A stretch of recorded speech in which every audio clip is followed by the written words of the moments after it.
C'est mon premier déplacement en Afrique en tant que ministre et en tant que, d'ailleurs tout court, puisque en Afrique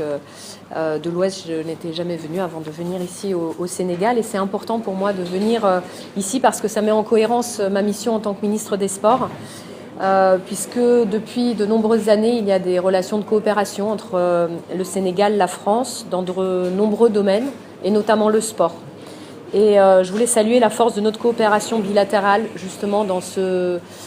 nouveau challenge qui nous attend aujourd'hui de réussir, vous, Dakar 22, et nous, Paris 24. Je voulais réaffirmer l'appui de la France au Sénégal, aussi bien pour l'émergence et la réussite du sport de haut niveau. Et là-dessus, nous avons pu échanger tout à l'heure avec Monsieur le ministre et le Comité national olympique sénégalais sur encore plus d'échanges, un rapprochement plus fort entre nos fédérations, entre nos sportifs, des possibilités aussi de pouvoir rejoindre des lieux d'entraînement, des équipes d'entraînement, je ne dirais même pas que françaises, puisqu'en France, on accueille aussi d'autres sportifs, d'autres pays. Donc c'est ce que je voulais mettre en avant, parce que c'est aussi un moyen pour nous, Français, de rentrer dans cette dynamique des Jeux au quotidien et de se dire qu'accueillir le monde sur le lieu de son entraînement au quotidien, c'est aussi mettre déjà un pas dans les Jeux Olympiques qui auront lieu à Paris en 2024. Donc j'espère qu'on renforcera ce type d'échange, d'échange de compétences, au-delà évidemment de tout le soutien qu'on pourra apporter et d'aide qu'on pourra apporter aux infrastructures sportives qui devront être construites ici pour Dakar 2022. Je suis venue ici en déplacement avec Tony Estanguet, le président du comité olympique qui organise les Jeux de 2024, pour justement promouvoir cette collaboration étroite entre nos deux villes. Je pense vraiment que ces Jeux olympiques de la jeunesse doivent être une opportunité pour le Sénégal de se positionner déjà pour l'enjeu qui attend l'Afrique demain, à savoir l'organisation des Jeux olympiques en Afrique. Et c'est pour moi une mission essentielle de mon mandat de ministre des Sports, puisque ça donne corps complètement au discours du président Emmanuel Macron, président de la France, qu'il a prononcé à Ouagadougou en 2017, où il veut vraiment que le sport devienne le trait d'union entre les peuples et qu'on puisse,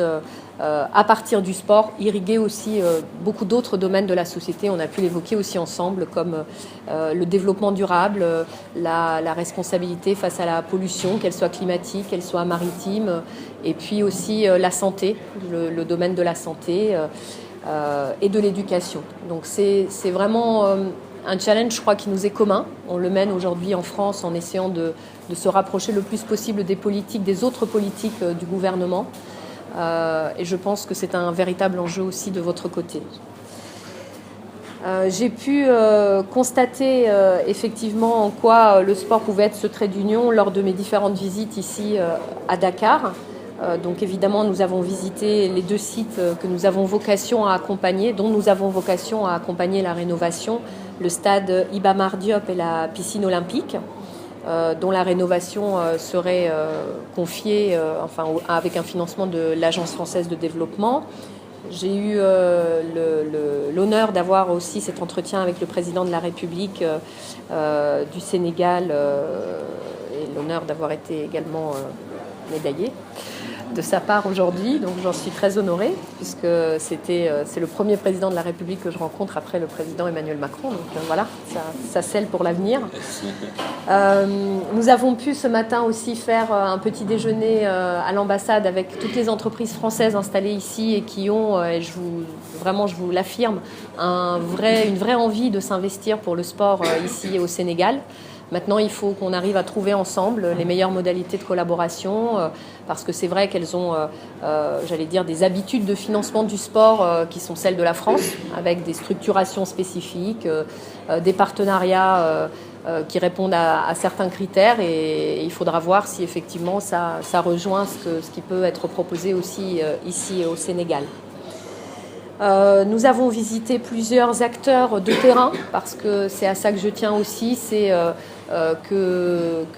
nous puissions aider à l'émergence d'initiatives locales, d'initiatives populaires, j'allais dire, qui viennent de la population. Donc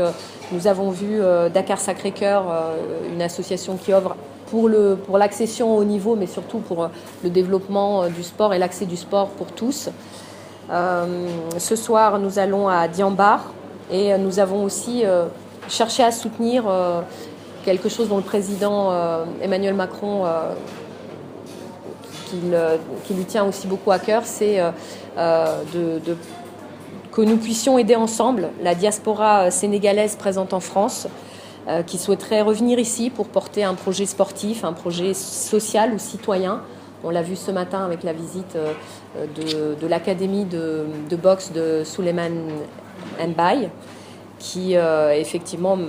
voilà, son rêve, c'est vraiment de montrer qu'il peut y avoir des boxeurs qui s'entraînent ici au Sénégal et qui réussissent de manière professionnelle dans le monde, et du coup qu'on puisse aussi créer de la valeur et de la richesse en faisant venir des diffuseurs, en faisant faire des combats ici au Sénégal qui pourront être diffusés dans le monde entier. Donc voilà, moi qui viens personnellement aussi d'un autre pays que la France, puisque je suis née en Roumanie et je suis arrivée en tant qu'immigrée politique en France à l'âge de 10 ans. Et le sport m'a permis aussi de m'intégrer dans cette société. La langue française, je l'ai apprise en arrivant en France, puisque je ne parlais que le roumain à l'âge de 10 ans. Et voilà, vous affirmez que cette notion de francophonie,